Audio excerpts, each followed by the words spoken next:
We are just back from a wonderful trip in the South Pacific, and I wanted to do a short video summarizing the trip. We started in Colorado, and I went to Tokyo for work for about a week, had great meetings, great business, enjoyed Tokyo, even though it's weird. Then I went to Brisbane and met Lori and Emily and Carson. We spent a few days there, saw my family. Went to Sydney. We met with Emily and Miranda and Ken, and then we got on a boat, the Disney Wonder, and we went about 6,000 miles, 5,000 nautical miles, 6,000 statute miles. We went to New Caledonia, Fiji, American Samoa, and then Hawaii, both Maui and Oahu, and then flew back home. So just a bit over 20,000 miles. So not quite one trip around the world. A really amazing trip. So here's a quick summary of the trip. I started out, had a great day out. This is early morning, and I had a good view of the Grand Canyon from my, I think for seat 1F. Really good view of the Grand Canyon. And then on that same day, and you can just barely see it because it's nearly sunset, but that is Mount Fuji also out of the window. So one day from the Grand Canyon to Fuji. This is Japan for me. So they're my size 15 shoes on the right and a pair of slippers that they gave me in my room on the left. That's Tokyo for me. Nothing fits. The place is interesting and weird. This is an interesting store. We went to get something for our sales guy's family, and there's just an interesting culture of all these figures and things like this.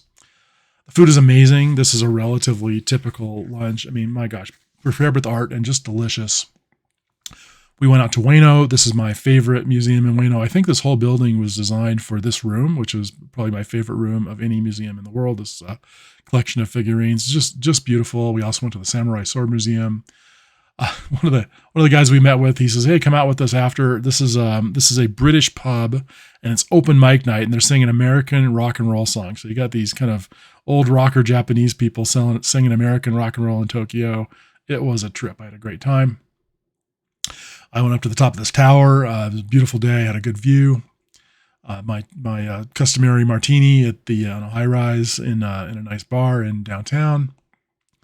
We went to Ginza. This is the Mitsukoshi department store. So this is something like Harrods in London. Very beautiful, really interesting. They do not have all the women in pastel colors bowing when you walk in. That was there the last time I was there, but not this time. I went out with a couple of ex-colleagues and friends. We went to this really interesting bar district where there are probably, I don't know, hundreds and hundreds, if not 1,000 bars, and they're very tiny. They have maybe 5 or 6 seats in them. So these are my ex-colleagues from Seagate and friends, Futoshi-san and Satoshi-san. They were great hosts, took me out for sushi. And then we went, and you can see this is one of the bars, and there's probably 6 seats in this bar. And, you have to be a member to get in. So I think you have to buy a bottle of alcohol or something, keep it there for you. But it was just a really interesting thing. So we had a nice night there. I really enjoyed it.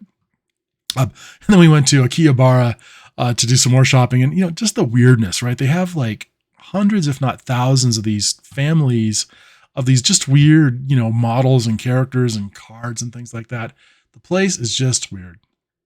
But boy, have they taken everything to an art. We went to the Samurai Museum. There's our sales guy. He dressed up. I refused, but it was fun. And of course, on my way out, the sushi was great. This is Otoro, and a beautiful example thereof. I ate very well, really enjoyed it. Off to Brisbane in Australia, and met with Lori and Emily and Carson. And we went to the Australia Zoo. There's this great koalas. We went to a lot of zoos and rainforests, and we really did enjoy it.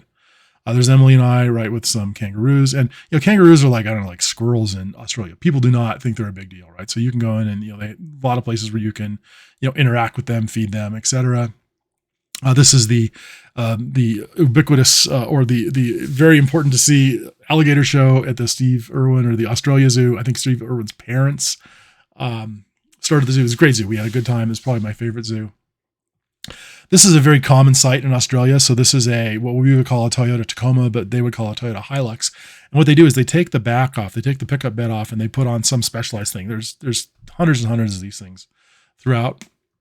We also went to the David Flea Wildlife Park, a beautiful little park, really well done. There's Emily, I think, with some kind of big, I think it's an emu. You can get really close to the animals. We went to Tropical Fruit World. One of my favorite things I've ever done. This guy has, 500 acres, and he's planted 500 different kinds of tropical fruit from all around the world. It grows really well in the volcanic soil. And they served us, I don't know, 15 different kinds of fruit from around the planet that was just happened to be what was ripe that day. We had a really good time. I really enjoyed it. I was surprised.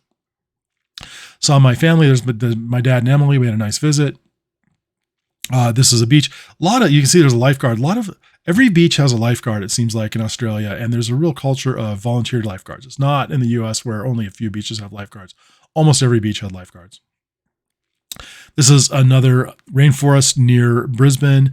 And you're actually on a high, like a scaffold here that puts you almost to the top of the canopy. And that was a really great way to see it. One of the beautiful big trees. See here's we hiked to this waterfall. Man, it was pretty. Just everything was so beautiful. Really love the rainforest. We went to several different kinds.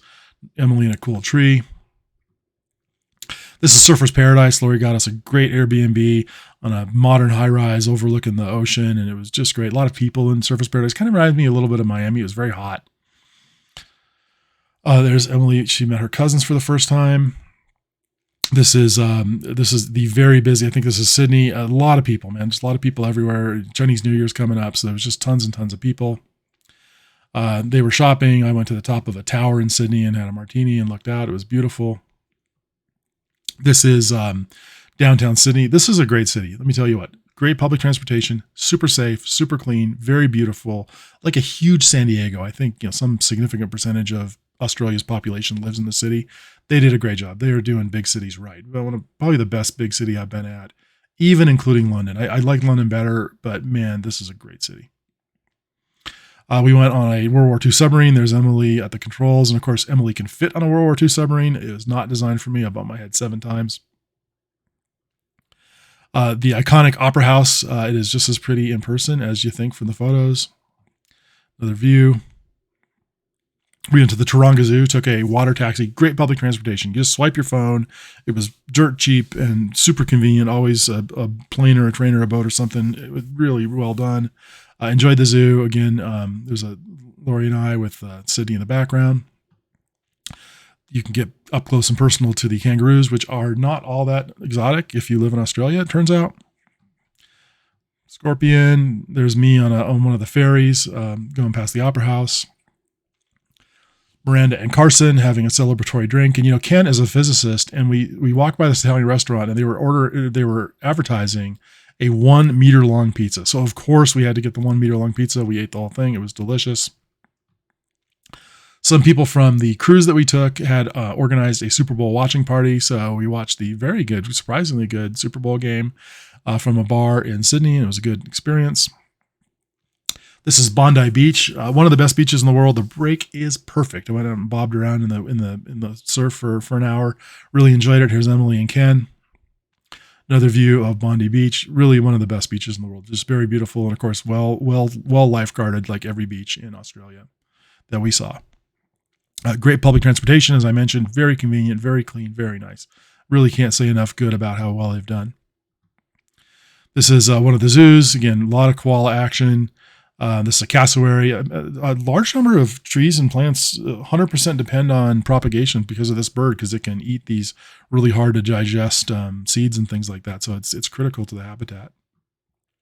There's Emily and Ken taking up close and personal to a freshwater crocodile. There's also an aquarium in the same complex, and you get to see these huge rays. This is probably a small one compared to some of the really, really huge rays. And they had all these tunnels you could walk through. It was pretty neat. There's a tuk-tuk near the Asian restaurant area, and I don't think Lori's ever been an actual tuk-tuk, but man, those things are terrifying. And in reality, in Thailand, they don't stop. Here we are. We made it to the ship. This is a Disney Wonder, and we got on the ship. There's me and the Opera House with Sydney in the background on our way out of town. What a great visit we had.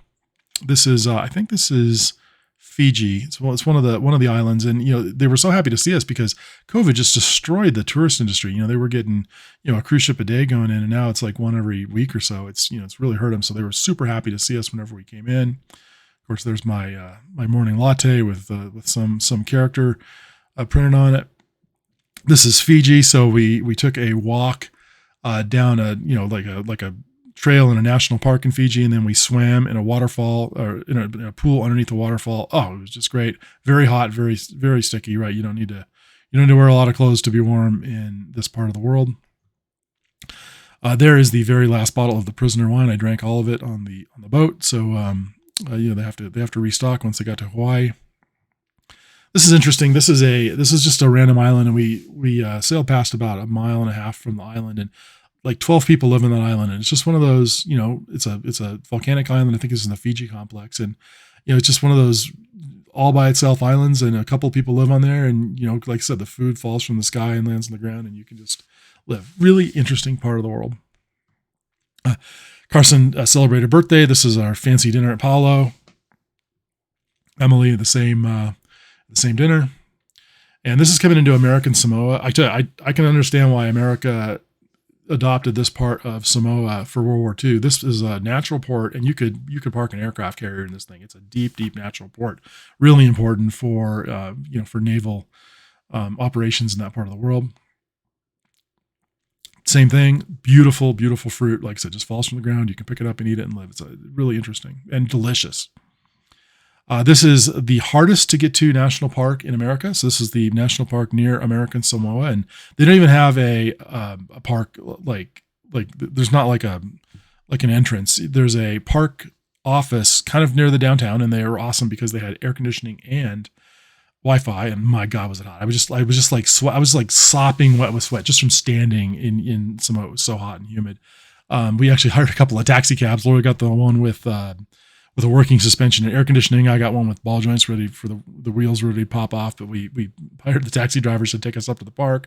Had a great couple of views. There's one view. Here's another one. Man, is this pretty. Another view of a beach area. It's just really beautiful, interesting part of the world. Back to the ship. Of course, by this time we had learned that you could order more than one dessert, and I was the worst offender of the group. But the food was delicious. Our service also was just really top notch. I tell you, Disney, as far as just appointments, taking care of the ship and services is unmatched. Made it to Maui, so this is Maui. We stopped at this beach and went. Emily went snorkeling, and everybody else went swimming, and I took this picture. It's beautiful. We also went to Haleakala National Park and went way up high. Also one of the harder to get to national parks. Very pretty. A good view of the island all the way through. Went to a zoo near Honolulu, and Miranda was viciously attacked by a peacock. So I took this picture to remind her to be careful of the vicious peacocks. This is a picture of the zoo. Beautiful trees. Just, my gosh, such a pretty part of the world. Love zoos. Love wild animal parks, things like that. We went and we climbed Diamond Head. So this is Lori and I at the top of Diamond Head. I dragged my fat ass up there. Here's a view from the other side, so you can see Waikiki Beach. That pink hotel is called the Royal Hawaiian. That was, I think, one of the first. It's not the first one. It was the first one. One of the early ones that's still standing. There was one other. We stayed in one of these high rises right here to the right. So again, Lori did a great job in the Airbnbs. Pearl Harbor's there in the background. There's us after having climbed Diamond Head, made it to the top. Next day we got a car and we went out to the North Shore, and this is Turtle Bay. Emily wanted to go snorkeling, so here's Shell's ready, and here is a better picture of Turtle Bay. It's not very big, but really great snorkeling, and we had a nice appointment, had a good lunch. It was just a really lovely, nice day. And then to cap things off, we did a luau. So this is called Germain's Luau. I think I did this luau like 30 years ago when I was a kid, right on the water. As you can see, it's kind of on the other side of the airport from Honolulu. They're just getting started. Some of the dancers, they've got traditional music and dancers, and then they roast the pig in the pit with the embers, which a lot of the luau's don't do anymore. It's kind of the traditional way. And then you can see sunset over the water and the luau in full swing. So a terrific trip. Really nothing went wrong. Our travel all worked out great. You can see this is everybody in Honolulu, except for me. I was taking a picture and we're on our way out. The only travel hiccup we had is we were all on the plane in Honolulu ready to take off, and they said, there's something wrong with the nav system. We need to leave, so we had to all deplane. This is us waiting for the second plane, but we made our connection. No problem. So great trip. And like I said, I've had a life of travel, and this is one of the very best trips that we've ever done, mostly because of the people. As the kids have become adults, they have their own jobs and their own significant others and their own plans, and the fact that everybody was able to come together for such a long and wonderful trip. I just really appreciate it. And I had a great time, and thank you for coming.